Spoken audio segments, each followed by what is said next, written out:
السلام علیکم ورحمۃ اللہ وبرکاتہ۔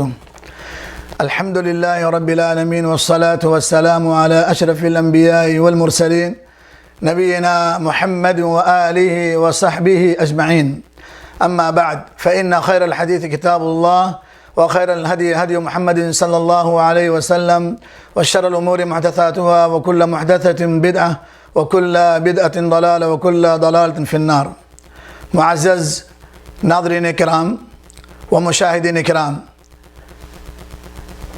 عیسوی سال کے آخری جو مہینہ چل رہا ہے، نئے عیسوی سال کی آمد ہی آمد ہے، ایک دوسرے کو مبارکبادی پیش کر رہا ہے۔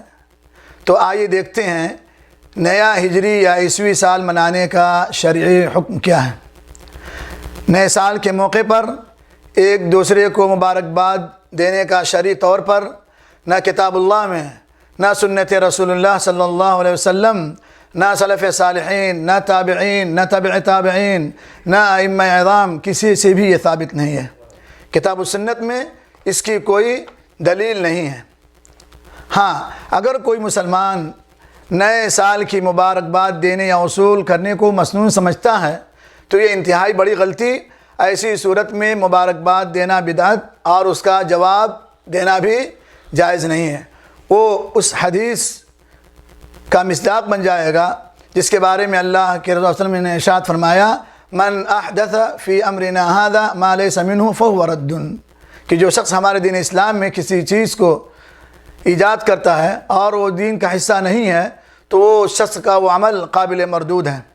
لہذا اگر کوئی مسلمان اسے امور عادیہ، عام عادت کے معاملات جنہیں شرعی طور پر ادا نہیں کیا جاتا اور نہ ہی ثواب سمجھ کر کیا جاتا ہے، تو امور عادیہ سمجھتے ہوئے مبارکباد دیتا ہے تو اسے امور عادیہ ہی سمجھتے ہوئے جواب دینے کی حد تک مبارکباد دینا جائز ہے۔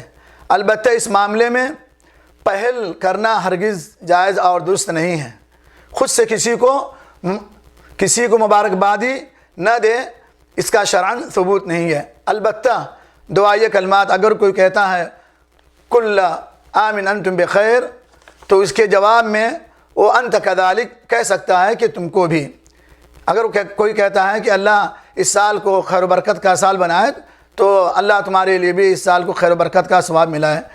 اس طریقے کے کلمات، دعائیہ کلمات دے سکتا ہے، جیسا کہ ابن باز رحمہ اللہ اور ابن عثیمین رحمۃ اللہ علیہ سے سوال کیا گیا اسی تعلق سے، تو انہوں نے اس کا جواب یہی دیا کہ خود سے پہل نہ کرے۔ اگر کوئی آپ کو مبارکبادی دیتا ہے تو آپ اس کو دعائیہ کلمات کے طور پر انت کذالک، یعنی اسی طرح تم کو بھی یہ سال مبارک ہو، بس اس طریقے کلمات کہہ سکتا ہے، جبکہ ثواب کی امید نہیں سمجھنا چاہیے۔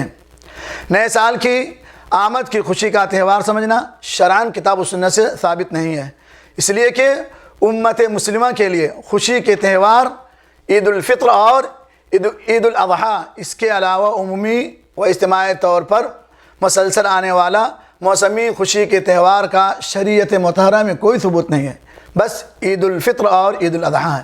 لہذا جواب کی حد تک مبارکباد دینے کے علاوہ نئے سال منانے کی تمام جو مروجہ شکلیں ہیں خلاف شرع ہیں، اس لیے ان تمام چیزوں سے اجتناب کرنا چاہیے، جیسے نئے سال کی مبارکباد پر مشتمل کارڈ وغیرہ چھپوانا اور پارٹیاں منعقد کرنا، تقریبات منعقد کرنا، پروگرامز منعقد کرنا، یہ سب جائز اور درست نہیں ہے۔ لہذا ان تمام چیزوں سے ہمیں بچنا چاہیے۔ یہی سوال موجودہ شیخ صالح فوزان الفوزان حفظہ اللہ سے سوال کیا گیا، تو انہوں نے بھی یہی کہا کہ خود سے ابتدا نہ کرے۔ اگر کوئی دعائیہ کلمات کے طور پر کہتا ہے تو اس کا اسی طریقے سے جواب دیا جائے، دین کی چیز سمجھ کے نہ کیا جائے۔ آئیے ہمیں دیکھتے ہیں کہ ضرورت کس بات کی، ہمیں کیا غور و فکر کرنا چاہیے۔ ہمیں ایسی فکر اور ایسی سوچ پیدا کرنی چاہیے کہ ہماری زندگی کا مزید ایک سال کم ہو گیا اور ہم اپنے اچھے یا برے انجام کی طرف بڑھ رہے ہیں۔ کیا اس انجام کو قبول کرنے کے لیے اور اس کا سامنا کرنے کے لیے ہم تیار ہیں؟ کیا کل اللہ تعالیٰ کی ملاقات اور آخرت میں جواب دہی کے لیے ہم تیار ہیں؟ گزرے ہوئے سال میں ہم نے کہاں کہاں کون کون سی غلطیاں کی، کون سے گناہ کیے، کتنے حق اللہ رب العالمین کے اور کتنے حق اللہ کے بندوں کے پامال کیے، انفرادی اجتماعی طور پر ہماری طرف سے ہماری ذات کو، معاشرے کو، امت کو کتنا نقصان پہنچا، اس کی تلافی کیسے ہو، اس پر ہمیں غور و خوض کرنا چاہیے۔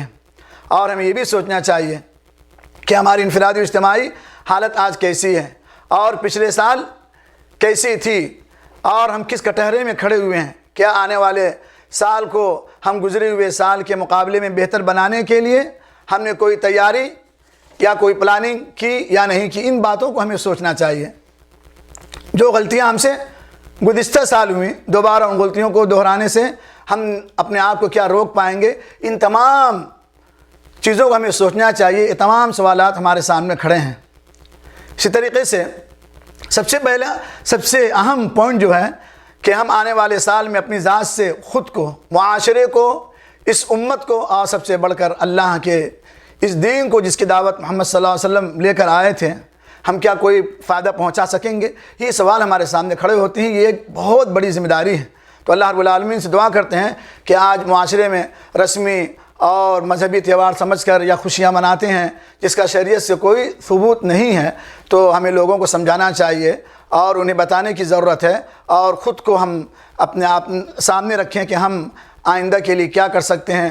تو اللہ رب العالمین سے دعا کرتے ہیں کہ جو لوگ یہ چیزیں مناتے ہیں انہیں ان بدعت و خرافات سے روکا جائے اور انہیں بتایا جائے کہ یہ دین کی چیز نہیں ہے۔ اللہ رب العالمین سے دعا کرتے ہیں کہ اللہ رب العالمین سننے سے زیادہ عمل کرنے کی توفیق عطا فرمائے۔ وجزاکم اللہ خیرا واحسن الیکم۔